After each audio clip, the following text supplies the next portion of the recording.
Gente, então vamos começar, né? A aula de hoje a gente vai falar basicamente sobre CPU, certo? Então, pensando na arquitetura de von Neumann, a gente tem, né, o processador, a memória principal, a memória de trabalho, e a gente tem dispositivos de entrada e saída, ok? Então, agora nessa segunda parte da matéria, na segunda unidade, a gente vai olhar para cada um deles especificamente. Além disso, um dispositivo de entrada e saída específico, né, que é extremamente importante, que é a memória secundária. Então, hoje a gente fala de CPU. Semana que vem vai ser memória principal, na outra memória secundária e finalmente dispositivo de entrada e saída, ok? Bom, exercícios para casa, como eu repassei, né, nos avisos para outra semana, então eu vou deixar para corrigir na outra semana, certo? Então, aqui a gente vai só falar sobre o que tem para hoje mesmo. E a atividade 1, que também era para semana passada, né, mas com todo esse caos que teve, vamos passar para semana que vem também. Vou pular aqui, certo? Para dar mais oportunidade para quem não fez ainda fazer. Vamos nessa. Então, o que a gente viu até aqui foram algumas coisas, né? Mas a última coisa que a gente viu foi a arquitetura de von Neumann, né? Fiz um videozinho de revisão aí para vocês, só passando rapidamente pelos conceitos que a gente viu até agora, né? Caso alguém não tenha pegado para estudar nesse meio tempo, nessa semana que passou, certo? Até agora o que a gente viu foi a arquitetura de von Neumann. Como eu acabei de dizer, né? A gente tem uma memória de trabalho, a gente tem um processador, que é quem faz toda a computação, e a gente tem os dispositivos de entrada e saída. Então, o que mais importa nessa arquitetura é a CPU. Se você parar para pensar, todos os outros componentes dessa arquitetura podem ser simulados por outro. Ok? A gente pode, por exemplo, a memória principal a gente pode simular com um disco rígido. Em vez de a gente ter uma memória principal, tudo que entra vem de um disco rígido e tudo que sai vai para um disco rígido. Então, ela não é 100% necessária. Desse jeito, obviamente, vai ficar muito mais lento, né, se a gente usar disco rígido, mas é possível. Dispositivos de entrada e saída, a gente pode simplesmente retirar eles e obrigar que tudo seja colocado na memória principal, certo? É uma simulação, obviamente não é o ideal, mas é possível. Agora, se a gente tirar a CPU, nada acontece, ok? Não tem processamento para ser feito. E a CPU, o que ela faz no final das contas? Ela organiza a memória principal, certo? Ela endereça a memória principal, ela possibilita que a gente consiga pegar coisas que estão na memória principal ou colocar coisas lá, ok? Vai realizar processamentos, então qualquer tipo de conta que tem que ser feito, vai ser feito por ele. E também vai controlar a placa-mãe e seus dispositivos, certo? Então, como a gente já viu, a CPU é composta por duas unidades principais, né? A unidade a ULA e a UC. A ULA, todo mundo lembra, eu espero, né? É a unidade lógica aritmética, responsável pela computação, e a unidade de controle, responsável pelos sinais de controle, dizer o que o computador tem que fazer em um dado momento. Ok? A gente também viu, né, que as primeiras CPUs elas já tinham milhares de transistores, certo? Mas o que é um transistor exatamente? O transistor ele é a unidade básica, certo, que tem no computador. Ele é capaz de processar um bit. Então, tudo que você consegue fazer em um bit depende de transistores. A gente vai ver lá no final do curso portas lógicas, certo? Que essas portas vão permitir toda a computação em termos de circuitos, certo? Em termos de físicos mesmo. E o transistor é a unidade principal disso. Né? Todas essas portas lógicas que são utilizadas são feitas com transistores. Inclusive a memória para a gente armazenar bits também depende de transistores, certo? Então, como eu falei ainda agora, o CPU é também a parte essencial, né? Realmente o único componente essencial para a existência de um computador. Apesar de todos serem importantes, ele é o único essencial. Né? E além da ULA e da UC, a ULA que no final das contas só executa cálculos, né, sobre alguns dados que vão estar lá armazenados na memória e depois vão ser colocados de volta na memória, aqui memória principal, certo? Não estou incluindo memória secundária aqui. Vão circular, né, entre CPU e memória principal através de barramentos. Barramentos a gente também já deu uma olhada. Barramentos são, na verdade, vias de transmissão de dados. Vias de transmissão de informação. Ok? Vou tentar evitar falar via de transmissão de dados, porque dado e informação é a mesma coisa. Mas como aqui a gente tem um nome específico para os barramentos que vão levar informação e barramentos específicos que levam outros tipos de informação, então o importante é que barramentos são vias que levam informação.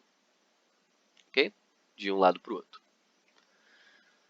Então, o que a gente vai fazer nessa aula, no final das contas, vai ser só olhar para esses dois outros componentes, certo? Que a gente não olhou ainda, ou que a gente olhou pouco. Então, um deles são os barramentos, que a gente já falou sobre, mas a gente não viu exatamente como é que eles são feitos, como é que eles são utilizados, perdão. E um outro que eu nem falei ainda, que são os registradores. Então, na verdade, na CPU, o que a gente tem? A gente tem a ULA, a gente tem o C, e a gente tem uma série de registradorzinhos auxiliares. Um registrador, ele é, no final das contas, uma maneira de armazenar uma certa quantidade de bits. Ok? Então é como se fosse uma micromemória, uma variável num programa, para quem já programa aqui. Né? A gente pode, por exemplo, fazer um int x em C. Esse int x vai guardar uma variável que representa um inteiro, certo? E o inteiro em C tem 32 bits. Então isso seria, por exemplo, um registrador de 32 bits. Certo? Então um registrador é uma unidade de memória, ok? Que vai guardar um tamanho fixo de bits. Então, repetindo, os barramentos que a gente já viu são vias de transmissão de informação. E eles estão interconectando todos os componentes da arquitetura de von Neumann, certo? Então, memória principal, a CPU, os dispositivos de saída, tanto a CPU quanto a memória, né? Apesar de que normalmente eles têm que passar pela CPU antes de ir para a memória. Enfim. E além disso, no finalzinho, né? Aqui, coisa rápida, a gente vai só falar sobre dois tipos de arquiteturas de instruções de máquina. Então, duas maneiras que o computador pode utilizar para lidar com instruções de máquina. Então a gente tem a RISC e a CISC, certo? A RISC vai lidar só com instruções extremamente simples e a CISC vai lidar com algumas instruções um pouco mais complexas. Ok? A gente vai ver no final da aula. Então aqui é aquela imagem que a gente viu nas outras aulas, beleza? Então nossa unidade central de processamento, essa nossa CPU, a gente vai ter a ULA, unidade de controle, e agora a gente sabe também que a gente tem vários registradores ali envolvidos, beleza? Eles estão interconectados com a memória principal a partir de barramentos, e os dispositivos de entrada e saída também vão utilizar barramentos para se conectar com esse sistema, certo? Esses barramentos de maneira física vão estar todos numa placa-mãe, representados por esse quadradinho aí, em volta das nossas caixinhas, beleza? Então, falando de barramentos, a gente tem três tipos de barramentos principais, ok? Que são o foco. Nossa, a gente tem o barramento de dados, a gente tem o barramento de endereços e o barramento de controle. Cada um deles, obviamente, tem uma função específica, certo? Que pelo nome a gente já consegue ter uma noção, certo? Então, barramento de dados, o que vocês acham que faz, certo? É importante aqui nessas aulas, pelo menos por enquanto não é live, toda vez que eu fizer uma pergunta, vocês pausem o vídeo, pensem um pouco na resposta. Quando vocês acharem que vocês têm uma solução boa, vocês despausam e veem se é realmente essa solução, certo? É importante vocês estarem pensando durante a apresentação para fixar melhor o conteúdo. Quando vocês estão tentando descobrir por si mesmos o que significa tal coisa, vocês acabam assimilando melhor a resposta, certo? Em vez de simplesmente me ouvir falando. O pessoal ouvir falando, vocês podem se distrair com outra coisa, passou e acabou, perdeu, certo? Então vamos lá. A gente vai começar primeiro pelo barramento de dados, certo? Então o que ele faz? Ele vai estar ligando a CPU com a memória para a transferência de informações que vão ser processadas ou que já foram processadas. E nesse sentido ele é bidirecional. O que isso quer dizer? O mesmo barramento pode enviar informação, aqui no caso são dados mesmo, ele pode enviar dados da CPU para a memória, certo? Ou podem ser enviados dados da memória para a CPU, isso utilizando os mesmos barramentos, certo? Se não me engano, algum aluno perguntou numa dessas aulas passadas se dava para utilizar o mesmo barramento, né, para ir e volta. Então é aquele esquema. Tem como, certo? Alguns barramentos são bidirecionais nesse sentido, só que não ao mesmo tempo. Então, se tem dados indo, não pode ter dados vindo ao mesmo tempo. Então, ou os dados estão indo, acabou de ir, agora podem vir, certo? Mas não ao mesmo tempo.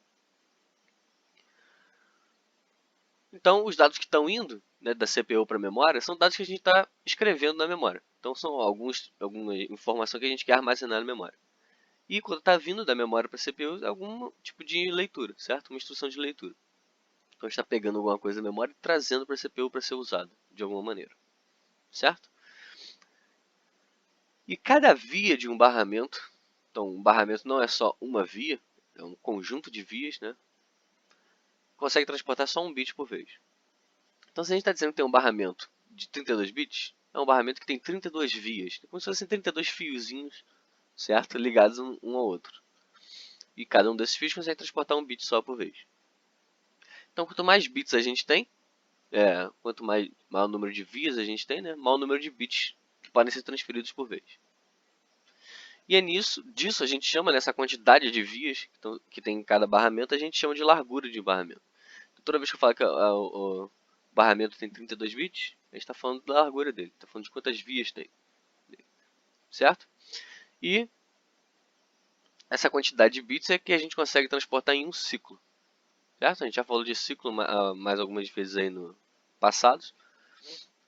Um ciclo é um ciclo de clock, ciclo do relógio. Então toda vez que o relógio lança um pulso elétrico, perdão, esse pulso vai passar pelo sistema, vai fazer aí a instrução que tem que ser feita e quando ele terminar de fazer, fecha um ciclo, certo? Então é isso. A largura de um barramento é a quantidade de bits que ele consegue passar em um desses ciclos. O barramento de dados não tem muito para ele, é só isso. Manda informações, é bidirecional, que é importante dizer. E a gente aproveitou aqui para definir a largura de um barramento. Já o barramento de endereço ele já é um barramento bem específico. O que a gente está passando aqui é endereço. Então, esse barramento também liga o CPU à memória.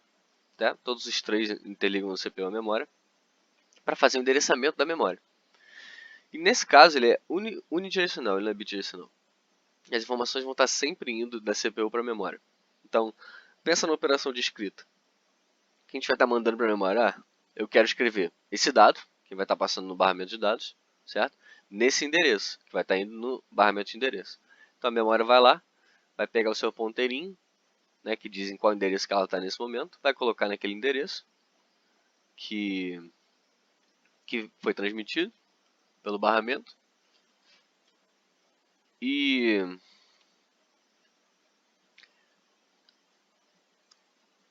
vai escrever lá, certo? Agora, no caso de uma leitura, vai ser o mesmo processo. A gente vai mandar, ao invés de a gente mandar o endereço e o dado a ser escrito, a gente vai só mandar o endereço, né, dizendo que quer ler. Então aí a memória vai mandar pelo barramento de dados o que estava naquela memória, naquele endereço da memória específica, certo? Então ele é unidirecional nesse sentido. Esse barramento ele vai ter um número de vias, né, dele, ou seja, a largura dele vai ser a mesma quantidade de bits do processador.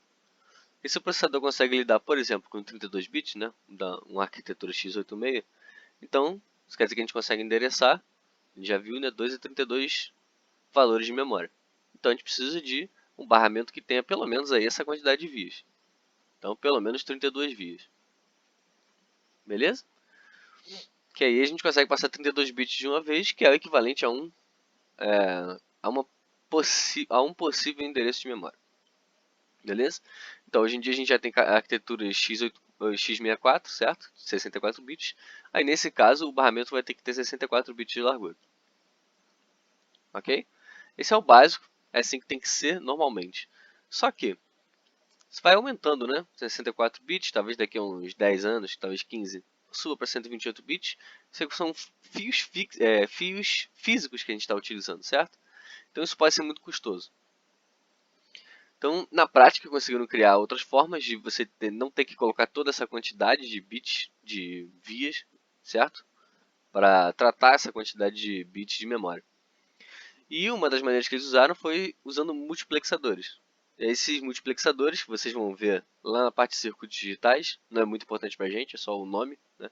É utilizando isso, que ele consegue dividir essa largura em dois. E aí o endereço, ao invés de a gente usar um ciclo só, certo? Para passar o endereço todo, a gente passa em dois ciclos. Então, nesse caso,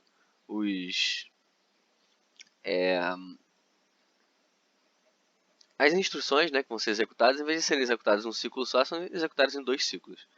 Claro que se o seu computador for rápido, isso não vai atrapalhar. Ok? Então essa é uma maneira de reduzir o custo, obviamente dando uma desaceleradinha no processo todo. Então a gente já tem barramento de dados, que a gente vai passar os dados, o barramento de endereços, que é para onde a gente vai passar endereços, e agora a gente tem o barramento de controle, certo?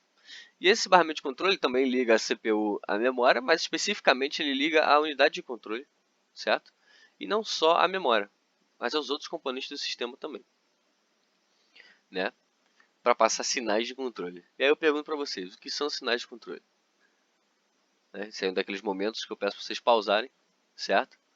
E aí vocês voltam aqui quando vocês tiverem pensado na resposta. Certo? Então, unidade de controle, perdão, sinais de controle são sinais que vão dizer para o sistema o que ele tem que fazer. Então, se a gente quer ler da MP, a gente tem que mandar um sinal para a MP dizendo, a gente quer ler. Certo? Se a gente quer escrever, a gente vai falar MP, a gente vai escrever. Dispositivos de saída, mesma coisa. O que a gente vai fazer ou não. Né? Então, esses são sinais básicos de leitura e escrita, né, em MP, em dispositivos de entrada e saída. Então, apertei uma tecla no teclado. O que acontece nesse caso? Nesse caso, a gente vai gerar uma interrupção, que eu já falei antes, né? A gente vai ter que parar tudo que o sistema está fazendo para tratar essa tecla, né, que a gente pressionou. E nesse caso, é um outro tipo de sinal. É um sinal de certificação de transferência de dados. Então, esse tipo de sinal ele é bem específico, certo? Então, vou falar só alguns aqui básicos. Então, pedido de interrupção é um tipo de sinal desse tipo. Então, vai chegar a unidade de controle que o dispositivo está pedindo para interromper. Então, uma tecla foi pressionada. O dispositivo de entrada e saída vai enviar para o C. E aí o C vai parar a ULA nesse sentido para tratar essa interrupção. Dizer que terminou uma transferência é outra certificação de transferência de dados. Nesse caso, a MP também tem um controladorzinho, certo? Uma mini UC lá, só para tratar coisas extremamente básicas. Vai dizer para UC que a transferência foi terminada. Então agora a gente pode pedir outra transferência, certo? Pode ser que uma transferência de MP não leve só um ciclo, pode ser que seja maior, precise de mais ciclos, ok? E aí você não pode ficar usando o mesmo barramento para ida e volta, ou então não adianta ficar acumulando pedidos para a memória principal. Então tem que esperar terminar a transferência para poder pedir outro. E o outro sinal é o clock, que é o pulso magnético, certo? E nesse caso ele é bidirecional, certo? E por que vocês acham que é isso? Bom, é bidirecional, obviamente, né? Primeiro, porque a CPU está enviando sinais, né? Por exemplo, um pedido de leitura da memória principal. Mas a gente também tem a opção dos componentes mandarem sinais de volta. Como por exemplo, né, que eu falei agora da memória principal, término de transferência. No caso do dispositivo de entrada e saída, pedido de interrupção, esse tipo de coisa. Então a gente precisa que ele seja bidirecional para que esses sinais sejam enviados, tanto da CPU para os componentes, como dos componentes de volta para a CPU, certo? Então a gente tem 3 barramentos, simples assim. Barramentos de dados, vocês podem ver que são bidirecionais, então aqui está representado pelas setinhas indo e voltando, certo? Barramento de endereços, a CPU manda, a MP recebe, ok? Aqui entrada e saída, porque a gente pode ter aquele esquema do dispositivo de disco rígido, esse tipo de coisa, então o barramento não é necessariamente o mesmo. Aqui a gente foca só por caso dos barramentos de dados e de endereço, a gente foca só na CPU e na MP. No caso do barramento de controle, a gente vai até a entrada e saída. Então, ignorando a entrada e saída, a gente pode ver que os dois são bidirecionais, tanto o barramento de controle quanto o barramento de dados. Mas no caso do barramento de endereço, ele é unidirecional, certo? Sempre da CPU para a MP. Ok? Dispositivos de entrada e saída são utilizados de outra forma, que nem eu vou falar agora. Porque na prática a gente não tem só esses 3 tipos de barramento. A gente tem alguns barramentos auxiliares, certo? Por que a gente tem? Porque só é permitida a passagem de bits, né, de um conjunto de bits, uma vez cada um. Né? Tem sempre um conjunto de bits passando por vez. Então a gente tem que fazer algum tipo de controle nesse barramento. Tem que dizer como que esse barramento vai ser usado. A gente pode simplesmente deixar aí, né, cada um fazendo o que quer a todo momento. Porque a gente só tem um conjunto de bits por aqui, cada vez a gente está dizendo por cada ciclo. E outra coisa importante, né, é que dependendo se é dispositivo de entrada e saída, se é memória, cada componente vai precisar de uma certa quantidade de bits e uma certa velocidade de transferência, né, desses barramentos. Então, por exemplo, a gente está falando de um HD, não um HD externo ou um HD interno mesmo, a gente precisa que a velocidade dele de transferência seja bem alta, em comparação, por exemplo, com um teclado. O teclado a gente pode apertar, ele pode ser lento, não tem problema, desde que para o ser humano pareça que foi instantâneo, tá bom. A gente não tem... Chega numa certa velocidade que não precisa aumentar, que não faz diferença. Certo? Desde que para a gente que está mexendo pareça instantâneo, tá bom. Agora, o HD não. Quanto mais rápido, melhor. Mais rápido for a transferência de dados, melhor. Certo? Então, pensando nisso, foram criados alguns outros tipos de barramentos, certo? E 3 deles, que são mais utilizados, são o barramento local, barramento de sistema e barramento de expansão. Aqui já fica um pouco mais difícil, né, de você usar o nome dele para associar com o que ele é utilizado. Mas tentem aí nesse momento pensar o que cada um deles faria. Bom, aqui a gente tem um esqueminha de como eles podem ser utilizados. Certo? Essa ponte é um barramento aí que vai só interconectar os barramentos, certo? E aí o que acontece? O barramento local poderia ser simplesmente todos esses barramentos, né, que a gente já viu. Dados, endereços e controle que estão ligando a unidade central de processamento, né, CPU, à memória. Mas existe esse barramento aí secundário, esse barramento opcional, que é chamado de barramento de sistema, então tem algumas arquiteturas usam, outras não, que vão fazer esse papel de ligar a CPU à memória principal, e aí o barramento local, né, ao invés de ligar eles, vai estar ligando a CPU com um tipo de memória especial, que a gente vai ver na próxima aula, chamada cache. Né? Por alto, a memória cache que ela faz, ela é bem mais rápida, ainda mais rápida que a memória principal, e ela guarda os valores que a gente já usou da memória principal, então ela vai ter uma cópia de uma parte da memória principal. E se ela for inteligente, porque ela pode ser inteligente ou não, ela tenta guardar valores que ela acha que você vai usar mais, certo? Dependendo da instrução que você está usando, um valor tem uma chance maior ou menor de ser reutilizado. Então é isso, o barramento local vai ligar a CPU à memória cache, certo? E o barramento do sistema vai ligar a memória principal à CPU, utilizando essa pontezinha aí, um barramento auxiliar, ok? E aí a gente tem outros barramentos aí secundários, né? Seriam os barramentos de extensão, também chamados de barramentos de entrada e saída, ok? E aí, nesse caso, a gente pode ter aquela separação que a gente falou, né? Que tem alguns tipos de dispositivos de entrada e saída, precisam de mais velocidade, outros nem tanto, ok? E todos eles vão estar conectados por pontes, apesar de que essa ponte no meio aqui está falhada, né? Também está conectado ali, conectando esse barramento de entrada e saída ao barramento do sistema. Então aqui separando a gente tem barramentos que precisam de alta velocidade, então por exemplo vídeo, né? SCSI, rede, né? Que quanto mais rápido melhor. Então bota melhor que a gente tem aqui. Tem alguns barramentos que não são tão importantes assim que sejam rápidos. Então a gente tem por exemplo o modem, não é tão importante. A gente tem principalmente o teclado e o mouse, ok? Que são mais lentos, então vamos usar barramentos mais frágeis. Aqui ele deu um exemplo aqui de maneiras de utilizar esses barramentos, o que a gente chama de protocolos, que a gente vai ver agora em seguida. É um protocolo ISA, que é um protocolo antigo, e de cima ele está dando o exemplo do PCI e do AGP. Então, a gente já viu como que a gente pode organizar nesse sentido de lidar melhor, né, com as taxas de transferência diferentes. Uns precisam de mais, outros precisam de menos.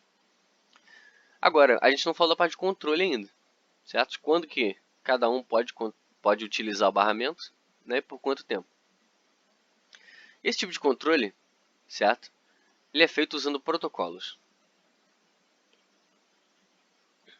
O protocolo é uma maneira, né, é como se fosse um processo, uma sequência de regras, certo? Que para você usar o barramento, nesse caso, você tem que seguir. Se alguém já fez redes aqui, eu não sei ainda se o pessoal do terceiro e quarto período já fez redes, se o primeiro período está fazendo, vocês vão ver basicamente protocolos em redes, certo? Como que a gente utiliza a rede de maneira formatada, certo? Para todo mundo usar da mesma forma. Então no começo a gente tinha o ISA, certo? O Industry Standard Adapter, então adaptador padrão de indústria, que foi criado pela IBM antigamente e era bastante utilizado, na verdade foi usado basicamente só esse tipo de barramento por muito tempo, mas eventualmente ficou ultrapassado, certo? A taxa de transferência dele era baixa demais. E atualmente a gente tem alguns protocolos, o pessoal que mexe com manutenção de computadores já viu cada um desses, certo? O USB todo mundo já viu, mas são esses. A gente tem o PCI, Peripheral Component Interconnect, ou seja, interconexão de componentes periféricos, USB, Universal Serial Bus, então aqui a gente está falando de o bus, não é só ônibus, bus também é barramento em inglês. Então a gente tem o barramento serial universal, serial porque os dados ali vão passar em sequência, né, as informações, perdão, vão passar em sequência. Universal, a gente vai ver mais na frente que ele aceita basicamente qualquer tipo de entrada e saída de uma maneira muito simples. O AGP, né, o Accelerate Graphics Port, então a porta de gráfico acelerado, basicamente porque ele é utilizado para gráficos. E aí o mais recente de todos, né, o mais rápido, a gente tem o PCI Express, que veio para substituir o PCI e o AGP, certo? Então cada um deles é associado a um slot, né, que é um encaixe, certo, na placa-mãe. Então aqui fisicamente mesmo, olhando para o computador, se abrir o computador vai ter uma placa-mãe lá, a gente vai ter esses slots, um slot para cada um. O USB eu acho que todo mundo conhece, é o que a gente liga o mouse, liga o teclado, que é o slot dele, que vai conectar o seu dispositivo de entrada e saída à placa-mãe, ok?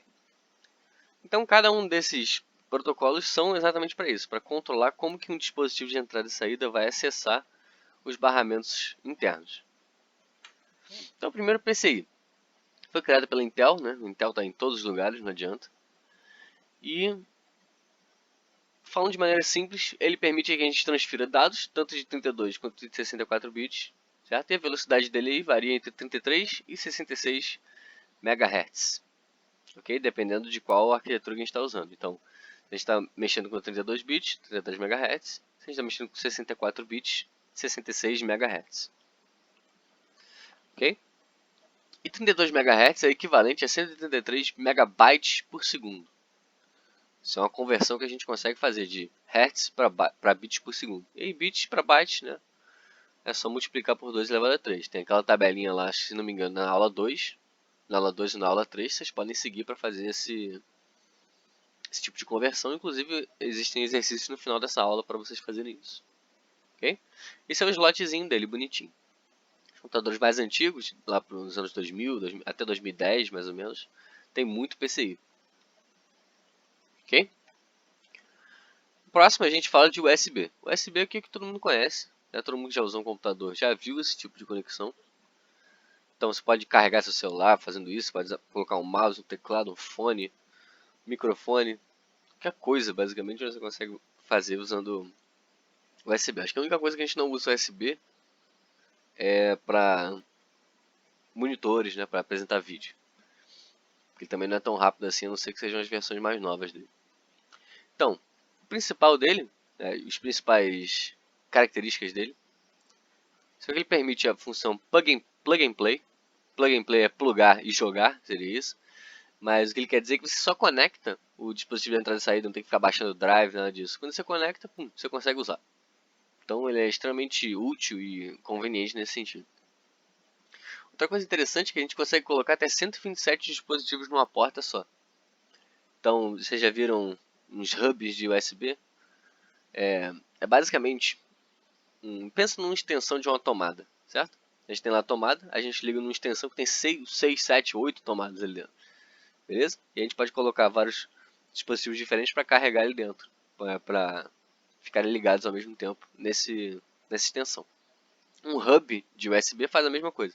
Você coloca numa porta de USB e ele tem, sei lá, 7, 8 portas. Só que você pode ficar acumulando portas ali até 127, que ele aceita, numa boa.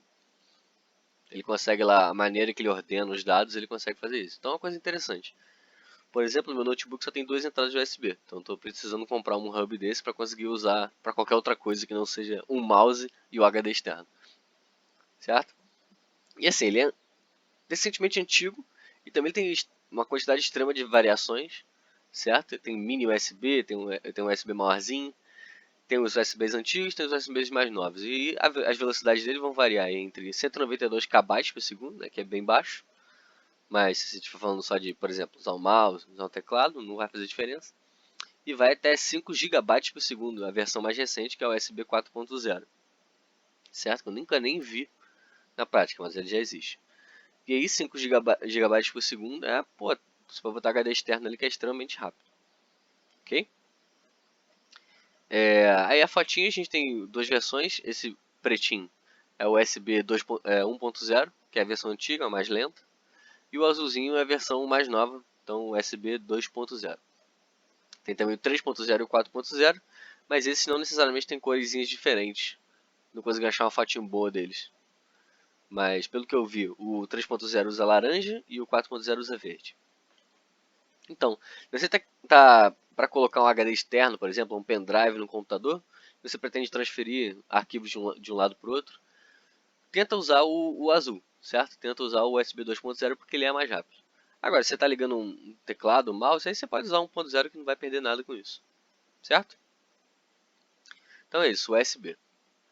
Próximo a gente tem o AGP, certo? O AGP também foi liderado pela Intel, né, mas também tiveram outros fabricantes aí envolvidos. E aqui o objetivo principal é acelerar a transferência entre a memória principal e as GPUs. Então, não é à toa que tem um G ali de graphics no meio do nome, né, do AGP, porque o objetivo aqui é acelerar essa parte de vídeo, ok? O processamento de dados de vídeo. Então aqui ele já é bem mais rápido do que o PCI, certo? Então a transferência de dados dele já é de 1 GB por segundo, ok? Só que tanto o PCI quanto o AGP já são um pouco antigos. Eles eram muito usados lá no início dos anos 2000 até o começo dos anos 2010, mas agora ele já não é tão usado assim. Ou então você até pode ter uma ou outra um ou outro slot desses na sua placa-mãe, mas o foco é no PCI Express. Porque o PCI Express ele tem vários tamanhos, né, vários slots diferentes, que vão variar aí pela velocidade que a gente está precisando usar. E o PCI Express ele basicamente foi criado para substituir o PCI e o AGP porque estavam ficando lentos, ok? Então o objetivo dele é ser mais rápido. E aí tem a classificação por lanes. Então uma lane é um conjunto de 4 barramentos, certo? 2 de ida e 2 de volta. Então uma lane ela pode transferir e receber dados ao mesmo tempo, certo? Porque ela está utilizando barramentos, mini barramentos ali dentro dele, separados para cada coisa. Então dependendo da quantidade de lanes, vai ser maior ou menor a velocidade desse slot, desses barramentos. Então a gente tem o que eles chamam, né? Uma maneira que eles classificam os tipos de PCI Express são por X1, X2, X4, X8, X12, X16 e X32, certo? Mas na prática o que a gente usa mesmo é de X1 até o X16, ok? Por ser o mais rápido de todos, ele também tem várias versões, ele tem as versões mais antigas aí, e a atual é a versão 1.6, se não me engano. Então a transferência mais básica que ele tem de dados, né, do mais antigo, usando o X1, era 150 megabytes por segundo. Então assim, já é equivalente ao melhor dos PCIs, certo? Isso no X1. No X16 já era 4 GB por segundo, que é bem mais rápido do que qualquer PCI ou até mesmo AGP. E as versões mais novas, obviamente, são ainda mais rápidas. Então o X1 já usa aqui 7.88 GB por segundo, certo? Que é quase 8 vezes mais rápido do que o AGP. E se for pensar naquele USB 4.0, já é quase o dobro da velocidade do USB 4.0. E o X16, 128 GB por segundo. Então, assim, muito mais rápido, certo? Aí aqui nessa fotinha a gente tem os slots. O maiorzão é o X16, esse pequenininho aí no meio é o X1. E lá em cima a gente tem o X4. Ficou sobrando aqui, mas aquele último lá de baixo é um PCI, certo? Não é PCI Express, é um PCI normal. Ok? Então se vocês estiverem comprando um componente para o computador de vocês, certo? Pode ser um leitor de disco, um leitor de CD, por exemplo. pode ser uma GPU. Você tem que ver qual slot que ela precisa ter. Então, se você comprou uma GPU que o slot dela é AGP e o seu computador só tem PCI Express, não vai ter como você encaixar esse GPU lá. Mesma coisa ao contrário, se o seu computador é mais antigo, né, sua placa-mãe é mais antiga, só tem slot para AGP, não adianta você comprar uma GPU boa beça, né, para você rodar seus jogos aí pesados, que precisa de uma PCI Express, ok? Então, o slot do seu dispositivo de entrada e saída tem que ser compatível com os slots da sua placa-mãe. E assim a gente termina a parte de barramento, certo? Então, como eu disse no começo da aula, a gente está falando de barramentos, registradores e RISC-CISC. Então, acabou o barramento, vamos falar agora sobre registradores. Então, aqui a gente tem um esquema sobre como que é realmente a CPU. Então, a gente tem a nossa unidade de aritmética e lógica, que é composta pela ULA, certo? E alguns registradores. E a gente tem a nossa unidade de controle, que é composta, além do própria unidade de controle, que gera os sinais, certo? Tem vários componentes aí que vão que vão auxiliar. Então, vários registradores que auxiliam a unidade de controle. Então, a parte da esquerda é a unidade de aritmética e lógica. Obviamente, tem bem menos coisa lá, porque ela só faz computação.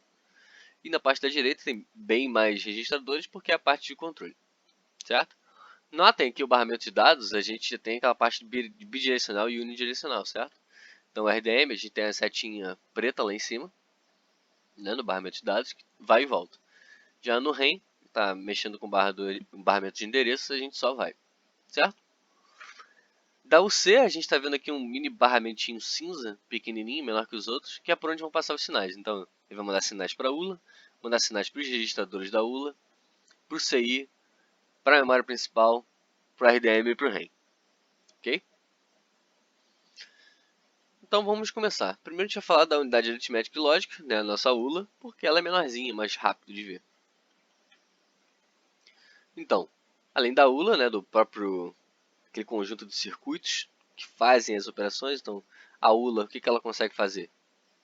Operações aritméticas, certo? E operações lógicas. Então, a gente tem soma, subtração, divisão, multiplicação, tudo isso circuito, tudo isso físico, certo? E também fazem algumas operações lógicas. Então, um AND, né, um e, né, se a gente recebe 2 bits uns, ele retorna 1, qualquer outra coisa retorna 0, OR, esse tipo de coisa que a gente vai ver mais na frente, mas quem já viu lógica conhece, pelo menos já viu, certo? Então ele tem dois tipos de registradores auxiliares. Ali é representados naquele esqueminha por regs, né, os registradores auxiliares. Então, ele tem uma certa quantidade de registradores que estão ali para ser programados, para ser utilizados em programação. Então, como se fossem variáveis, certo? Então, não sei se alguém aqui já viu Assembly, mas para quem já viu Assembly, a gente fala literalmente de registradores no Assembly. Então, a gente está fazendo um programa para tal processador. Esse processador tal tem tantos registradores auxiliares, tantos registradores disponíveis. Aí você pode usar cada um deles. Usa reg 1, reg 0, reg 2 e vai usando à vontade. E a gente tem um registrador especial que a gente chama de acumulador, certo? Para quem lembra daquela imagem lá no começo da primeira aula, da terceira aula, lembra que os dispositivos de entrada e saída se comunicam com o acumulador da ULA, certo? Porque é esse acumulador, que a gente chama de AC, né, é uma abreviaçãozinha de Accumulator em inglês, escreve do mesmo jeito, a gente troca, em vez de ter um C tem dois Cs, em vez de D é um T, certo? Então o AC é o que faz essa ligação, e além disso ele também armazena alguns resultados de computações. Então a ULA faz uma computação e o AC pode armazenar esse resultado, para depois colocar em um registrador. Então tudo que sai da ULA vai para o AC, e o AC armazena no registrador que deve, né, fazer isso. Computadores antigos, né, certo? Antigamente a gente tinha só um acumulador, que é o que fazia parte dessa arquitetura de von Neumann.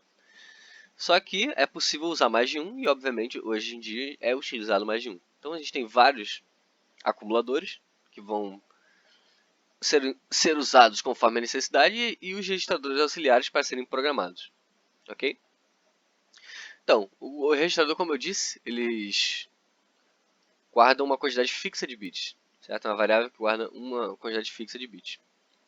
E no caso, esses registradores vão ser capazes de armazenar uma palavra.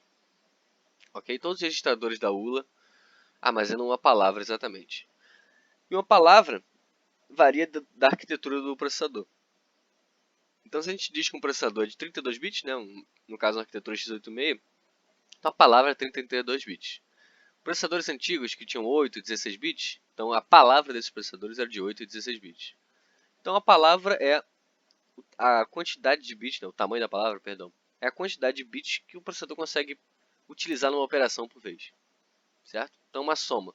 A soma está sempre utilizando dois dados de 8 bits. Então a palavra do processador é 8 bits. Então esses registradores internos vão ter 8 bits de tamanho, ok? Conseguir armazenar informações de 8 bits.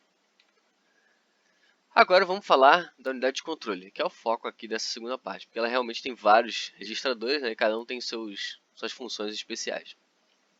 Então a gente tem o RDM, o REM, CI, RI, o decodificador de instruções, a própria UC, que é quem vai mandar os sinais de controle, e o clock, certo? Vou falar de cada um deles aí especificamente.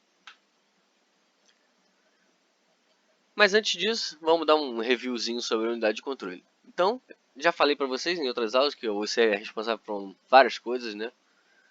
Mas a gente pode resumir tudo isso que ela faz em 3 atividades, ok? Todas as outras coisas que eu já falei em aulas passadas vão encaixar em um desses 3 de alguma maneira. Então, essas 3 atividades são busca e armazenamento de instrução. Então, a gente vai pegar a instrução que a gente vai usar agora, que está lá em... Lembra da arquitetura de von Neumann, certo? Que as instruções e os dados todos ficam armazenados em memória. Então, a gente busca e armazena a instrução que a gente pegou da memória, ok? A gente também interpreta as instruções, então pegou, trouxe da memória para cá para os registradores da CPU, já viu o que essa instrução representa, certo? E a gente vai decidir como que a gente vai executar essa instrução, certo? Que operandos a gente tem que usar, que operação que a gente vai fazer. Então, por exemplo, tem uma instrução chamada add, certo? De adicionar. Então, essa é uma operação de soma. Então, chegou essa instrução, passou no interpretador lá, ele vai falar, ó, isso é uma instrução de soma. E aí a gente vai ver o que a gente tem que fazer então. A gente tem que pegar os operandos na memória para mandar para a ULA, esse tipo de coisa. Ok? E, finalmente, geração de sinais de controle. Então, dependendo do que essas instruções disserem, do que tem que ser feito, a ULA vai... A ULA não, perdão. A unidade de controle vai mandar sinais para todo o sistema, dependendo do que for. Então, se for para fazer um add, por exemplo, a gente vai mandar sinais de controle para a ULA, dizendo, ó, vou fazer uma soma. E vai mandar lá para a memória principal dizendo, ó, traz tais operandos para fazer a soma. Certo? Então vamos falar agora especificamente de cada um daqueles registradores. Começando pelo RDM e o REM. Então, RDM significa registrador de dados da memória, certo? Se vocês estiverem lendo um outro livro em inglês, pode ser que vocês vejam, não precisa ser em inglês, né? Pode ser em português, mas um outro livro, uma outra fonte de dados, vocês podem ver esse mesmo registrador sendo chamado de MBR, Memory Buffer Register, então registrador de buffer de memória, que é o que trata, é exatamente a mesma coisa, registrador de dados da memória. Então esse registrador vai guardar o dado, certo? Que ou vai ser escrito na memória principal ou que foi lido na memória principal. Então assim que vier pelo barramento de dados, vai ficar lá nesse RDM. Ou se ele vai para a memória principal, ele vai estar no RDM. Então qualquer tipo de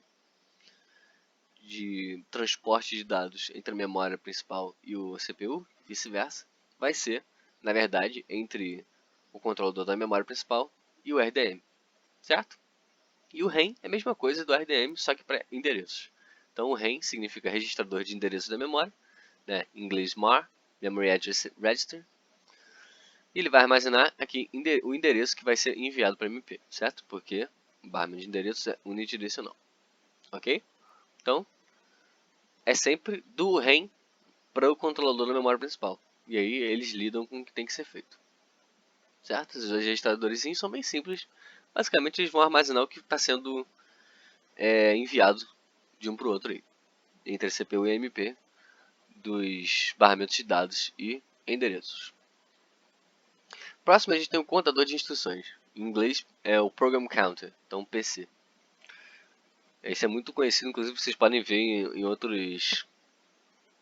É bem provável que vocês vejam isso em outras fontes. chamado PC. O que ele faz é armazenar o endereço da próxima instrução a ser executada. Então a gente tem uma instrução sendo executada nesse momento e a próxima instrução está guardada no PC, no CI, perdão. E por que ele tem esse nome de contador de instruções? Quem já programou sabe o que o contador faz? Conta, certo? Então normalmente a gente está incrementando esse contador dependendo do que tem que ser feito. E é isso que acontece com o CI. Então toda vez que a gente busca uma instrução na memória, né, que é a próxima instrução que a gente vai ser executada, então agora a gente vai executar essa instrução. O que a gente vai fazer é incrementar a CI. Então a CI vai apontar para a próxima instrução. Se a instrução tem o tamanho de 1 byte, por exemplo, né, o endereço da memória, então a gente vai só botar um mais 1 naquele CI. Certo? A gente vai incrementar ele. Por isso que dizem que ele é um contador de instruções. Na prática ele não está contando instrução.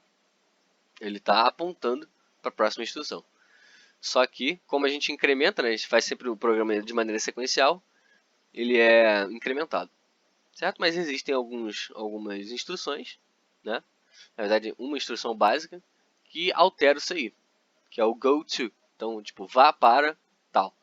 Então, todo if, for, while, esse tipo de coisa que vai dar loop, cria loop, que chamada de função, que a gente vai olhar em outro local, tudo é um go to, é um vá para, certo? É um tipo de instrução específico que vai alterar o CI.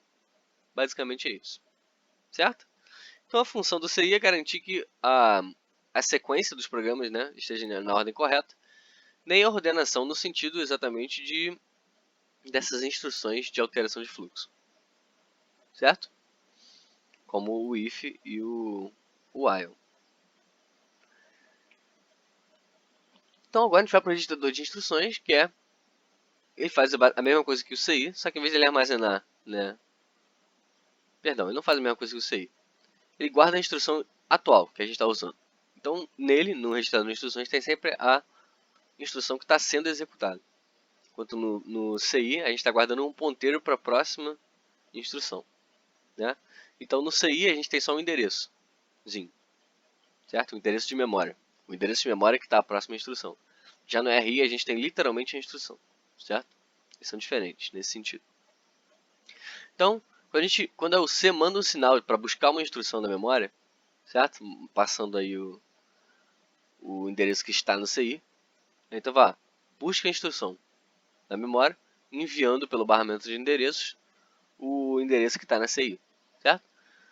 Voltou, o que vai acontecer? Na RDM, né, o registrador de dados, vai armazenar a instrução, certo? Armazenada a instrução, o CI vai ser incrementado. Então o CI agora vai apontar para a próxima instrução, certo? Agora o valor que estava em RDM vai para RI, então RI agora tem a instrução, e agora RI vai enviar essa instrução para o decodificador de instruções, né, para ela ser executada. Né? Então, é exatamente para ele que a gente vai olhar agora, para o decodificador. O registrador de instrução manda a instrução, que tem lá 4 bits, por exemplo, e o decodificador vai transformar aí em 16. O que isso quer dizer? A instrução ela não está escrita lá, né, na memória, ela tá codificada. Então, se a nossa máquina tem, por exemplo, 16 instruções, quantos bits a gente precisa para codificar elas? Então, pensem um pouquinho, podem pegar um papel para desenhar, né? Mas a gente tem lá 4 bits, são suficientes para isso. Porque se a gente tem um bit só, quantos valores são possíveis? A gente tem um bit, ou ele é 0 ou ele é 1. Então são 2 bits possíveis, certo? Se a gente tem 2 bits, então a gente tem 4 valores possíveis, certo? 0, 0 é 1, 0, 1, outro, 1, 0, mais 1, 1, 1, o último. 4 valores diferentes, certo? Então na prática a gente tem 2 elevado ao número de bits possibilidades por dado uma certa quantidade de bits. Então se a gente tem 4 bits, a gente consegue 2 elevado a 4, a gente consegue codificar, perdão, 2 elevado a 4 instruções de máquina. Então, 2 elevado a 4 é 16, certo? E o que o decodificador faz? Ele tem uma certa quantidade de entrada que é igual a essas possíveis decodificações de bits, das instruções, perdão. E de saída, ele tem 2 elevado a essa quantidade de bits. Então, o que ele acontece no final das contas? O que o decodificador faz? Ele só pega esses 4 bits do registrador de instrução, né, que está em binário, e vai converter para unário. Então vai converter para uma... ou vai ser sempre 1, certo? Então no final das contas é o seguinte. A gente tem a entrada de 0 a 3. Se a gente tiver 1, 0, 0, 0, certo?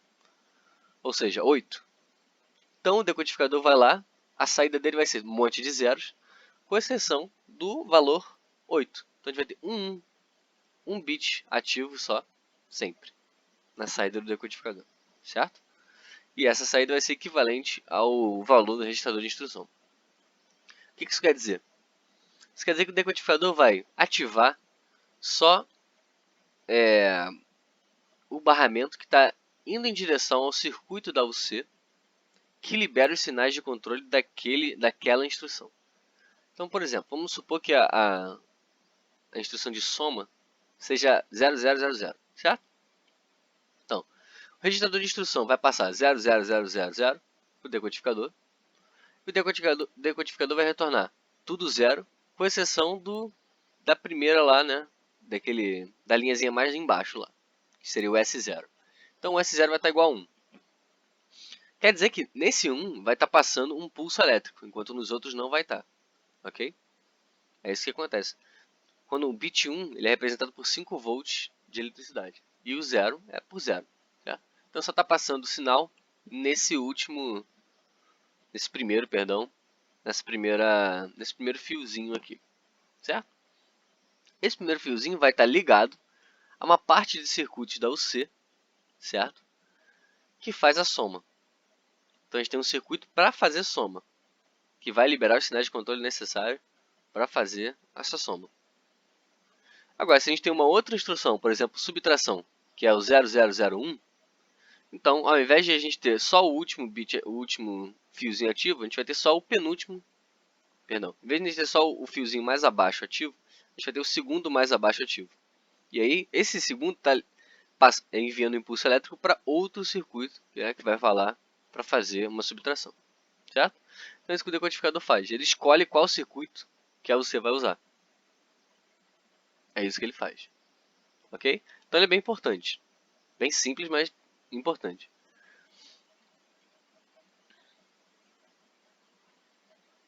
Por último, a gente tem o clock. E o clock, a única coisa que ele faz é gerar um pulso elétrico, certo?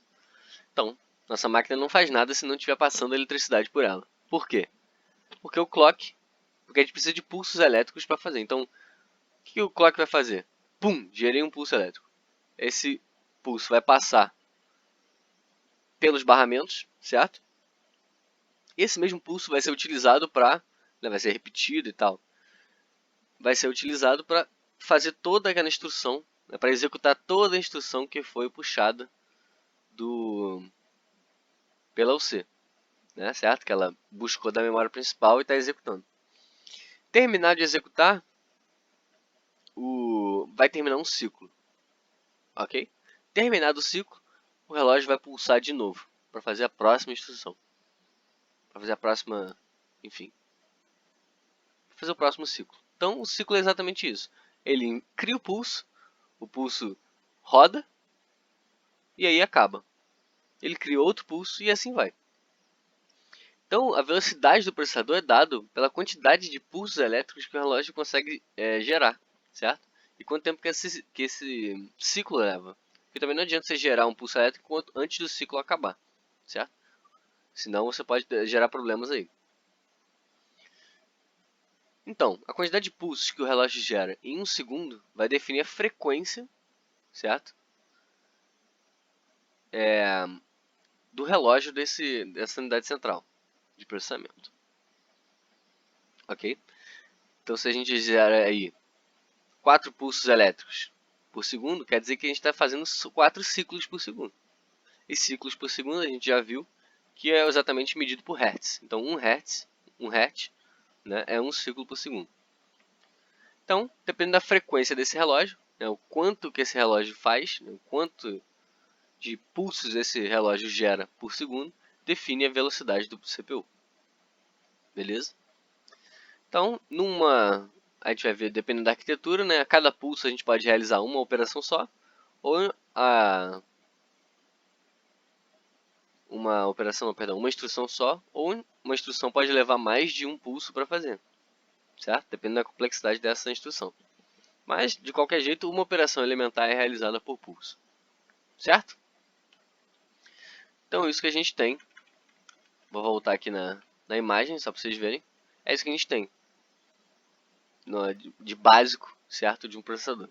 Então, o RDM vai sempre armazenar dados, certo, como vai ser enviados ou que foram recebidos. O REM está sempre mantendo o endereço que a instrução vai precisar da memória principal usar, certo? Então, se a gente vai fazer uma escrita, a gente vai escrever nesse endereço. Se a gente vai fazer uma leitura, a gente vai ler desse endereço que está no REM. O CI vai só dizer qual é a próxima instrução, ok? O RI, a gente está guardando a instrução atual, que vai ser decodificado pelo decodificador e enviado para o C. Beleza? E o clock, vocês podem ver que não tem nada ligado ao clock. Na verdade, o clock ele só tem um fiozinho que é unidirecional dele para o C, que é onde ele vai mandar os pulsos elétricos. Então, ele só mandou um pulso elétrico e vai para o C. Ok? Para finalizar, a gente vai falar agora sobre RISC e CISC. São duas maneiras, né, dois tipos de arquitetura de instrução. Então o R aqui é de reduce, né, de reduzido, e o C de complex. Então a gente tem conjunto, né, um computador com conjunto de instruções reduzido e um computador com conjunto de instruções complexos.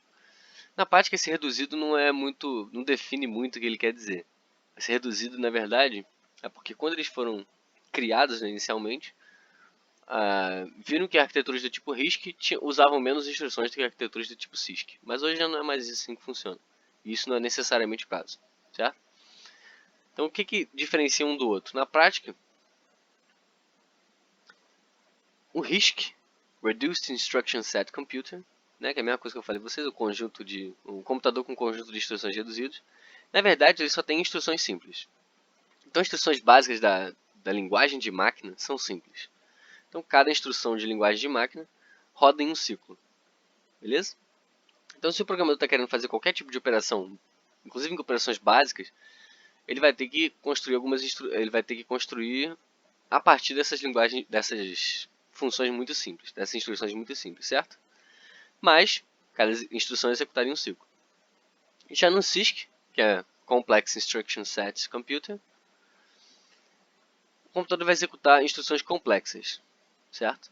Então, nesse caso, uma instrução vai demorar mais de um ciclo para ser executada. Por outro lado, o programador não precisa ficar escrevendo instruções, não precisa ficar criando instruções básicas. Então, o que eu quero dizer? Que a gente tem uma imagenzinha que deixa isso mais claro.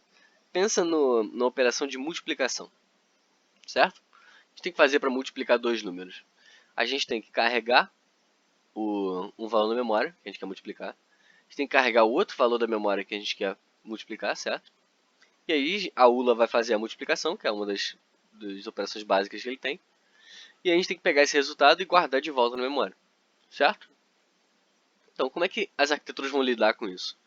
Uma arquitetura CISC vai ter uma instrução de máquina chamada multi, que vai receber dois operandos, certo? Que vão ser a multiplicação.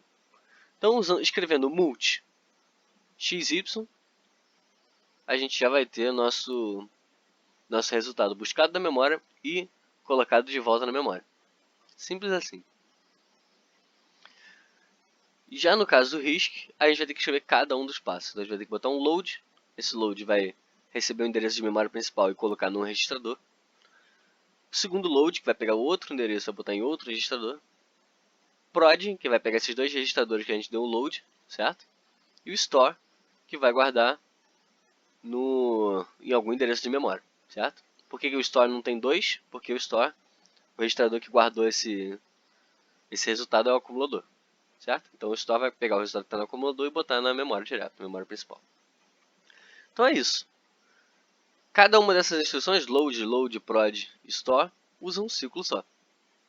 Já no caso do CISC, ele vai ter só uma instrução, que vai demorar aí por volta de 4 ciclos para ser executado. Entendeu? Então o CISC ele sacrifica um pouco de máquina para facilitar a vida do programador. E enquanto o RISC ele sacrifica um pouco aí a vida do programador para facilitar a vida da máquina, certo? Então o RISC é orientado à máquina e o CISC é orientado ao usuário, nesse sentido. Ok? Antigamente, essas máquinas ou elas eram RISC ou elas eram CISC. Bem no comecinho, quando tudo isso começou a acontecer. No começo era RISC, todo mundo, depois começaram a vir as CISCs, certo? Mas hoje em dia o que acontece é que a gente tem máquinas híbridas, ok? A gente tem algumas instruções que são RISC e outras instruções vão ser CISC, dependendo do que a gente está mexendo. Inclusive existem instruções CISC que são feitas completamente em hardware. Então, ao invés de a gente usar vários ciclos, a gente tem um ciclo só para fazer uma operação complexa, certo? Então a gente faz um circuito um pouco mais difícil, um pouco maior, um pouco mais caro, certo? Mas aí vai conseguir fazer uma instrução complexa em um ciclo só. Então é isso que a gente teve hoje, certo? Falamos sobre barramentos, falamos sobre registradores e falamos um pouquinho sobre RISC e CISC bem rápido aqui no final. Ok? Essa foi a nossa aula. Tem mais um exercício aqui para fechar, certo? Que é um exercício de conversão. Então teve um slide aí que a gente estava falando de PCI. Eu afirmei que 33 MHz é equivalente, né, a 133 MB por segundo. Ok? Quando a largura do barramento é de 32 bits. Agora, por quê? Por que é assim? Que cálculo que eu tenho que fazer para transformar de um para o outro? Aí pensem aí, tentem fazer, certo? E depois voltem aqui para ver o resultado.